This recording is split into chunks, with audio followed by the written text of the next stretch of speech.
Hi friends, my name is Ruth Bennett and I'm presenting on meningococcal vaccine. So meningitis is an infection of the lining around your brain, and you can get it from a variety of different sources. You can have bacterial, viral, fungal, amoebic, or parasitic meningitis. We're talking about bacterial meningitis today because that is the one that the vaccine exists for. You can get it from a variety of different bacterial agents, S. pneumoniae, S. alliactiae, Neisseria meningitis, hemophilia influenza, and um, Listeria monocytogenes are all potential sources of meningitis. Risk factors include infancy, increased situational exposure, so if you're in college or you work with these bacteria, you're more likely to get it, and travel to areas where it's more common. Brief pathogenesis of meningitis. It enters through the nasopharyngeal cavity. So if you're in close contact with someone and they cough and it gets in your mouth, then you are likely to pick it up. It kind of bypasses the complement systems that your body has to attack it, and it hijacks the cytokine storm, which dilates blood vessels. And normally it's difficult for larger particles to get through those gaps, but this bacteria is able to do it, and it will cross the blood-brain barrier and cause an infection in the subarachnoid space in your meninges, which we'll get to in a second. It can be treated with antibiotics and, plenty of rest, but you kind of have to know what the agent is in order to do that. And sequelae of meningitis infections are brain damage, hearing loss, learning disabilities, and death. Meningitis kills very quickly. It does. It can kill you within 24 hours of infection, so it's very important to diagnose and treat it as soon as possible. And actually, my mom had it when she was 3 years old, and she lost a lot of the development that she had to that point. She had to relearn how to walk and eat and things like that. And she also lost the hearing in one of her ears. So I am very grateful that she's alive, and I'm really happy that there are vaccines and antibiotics available now to treat people who get it, because it's a really serious disease. In terms of presentation, meningitis is that infection that's specific to the meninges in the brain. So it will cause an infection in the subarachnoid space, which you can see right in here. And then it inflames this entire area and causes a really severe immune response. And a lot of pain as well, because you're putting pressure on your brain. There are a number of symptoms that are really common. They include a mild fever, headache with sensitivity to light and sound, a stiff neck, lack of appetite, nausea and vomiting, and muscle aches. Another really good way to check for meningitis is to do the glass test. So you can see on the top picture in the middle that there are really bright red splotches on the person's skin. And that is actually from red blood cells underneath the skin that have come out of their blood vessels, and they just kind of gather there.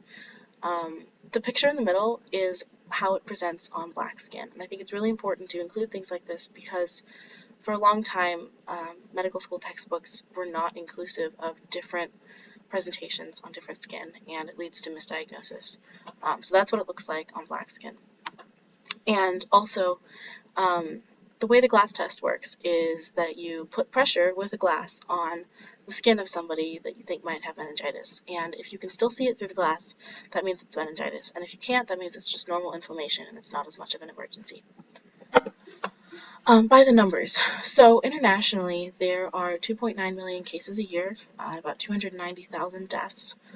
This comes out to a 10% death rate, and another 10 to 20% develop sequelae. It mostly happens in sub-Saharan Africa. You can see on the map here that the concentration is deepest in here, and so that's just where most of the cases happen because of weather conditions. In the U.S., there are 600 to 1,000 cases every year, slightly higher death rate at 15%, 20% permanent disabilities, and the vaccine rates are decently high, but not as good as they could be, which we'll talk more about later. It's most common in infants, elderly adults, and adolescents in that order. In terms of who needs a vaccine, there is a vaccine schedule that's put out by the CDC and other government agencies to help guide parents as they make decisions about vaccines for their kids. Meningitis can be taken as early as 7 years for one variant, and another can be as early as 9 or 10 years. But it's recommended to take the first dose at 11 and the second dose, which is a booster, at 16 to 18 years old. And that's for the Menacwy vaccine, which covers serotypes A, C, W, and Y. For the serogroup B vaccine, you can take it as early as 9 or 10 years, but it's not really necessary until you're older and you have higher chances of interacting with people around 16 to 18. You can also get it as an adult, and depending on the vaccine you get, the dosage and time periods are different. But generally, for most of them, there's a recommended booster every 5-ish years. Special conditions for both vaccines include going to college, traveling, pre-existing conditions, which we'll talk about more in a minute, and for both, it's actually recommended that you delay it during pregnancy because there have been studies that have shown that it can have damage to the fetus, and that's obviously not what you want.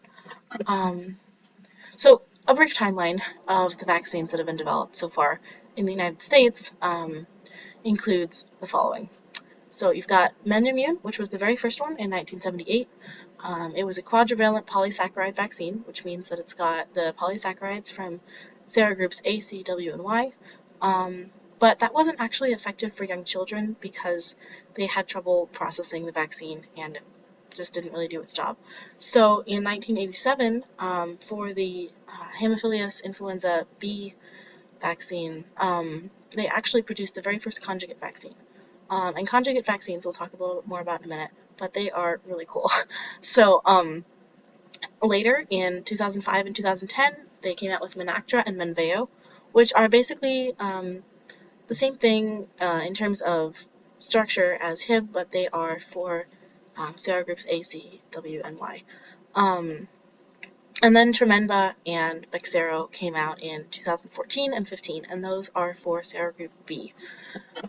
In terms of the molecular scale, the polysaccharide vaccine you can see over here, and it's really just a polysaccharide from the outside of a bacterium that is put into the body, and the body produces antibodies through B cells.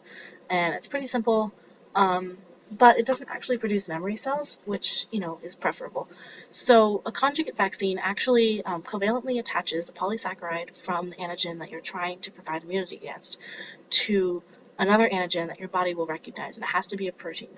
So this image here shows a tetanus toxoid. And the protein is necessary because MHC molecules will only bind peptides. So if you attach them, your body will recognize the antigens and will uptake it in an antigen-presenting cell, and then it will present to a T cell through MHC2.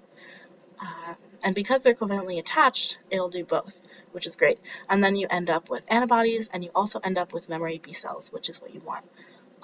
Finally, the recombinant vaccine over here on the left is for serogroup B. So it's similar to the mRNA vaccine in that you use a plasmid and you put the genetic information from your antigen into a plasmid, and then you expose the body to that, and you actually don't have to use a killed bacteria or anything. It's much cleaner, and that's what they use for serogroup B. So in terms of side effects and risk factors for these vaccines, they're pretty basic for the ACWY serogroup vaccine. You get redness, soreness, swelling, muscle and joint pain, and dizziness, which are all relatively normal immune system reactions.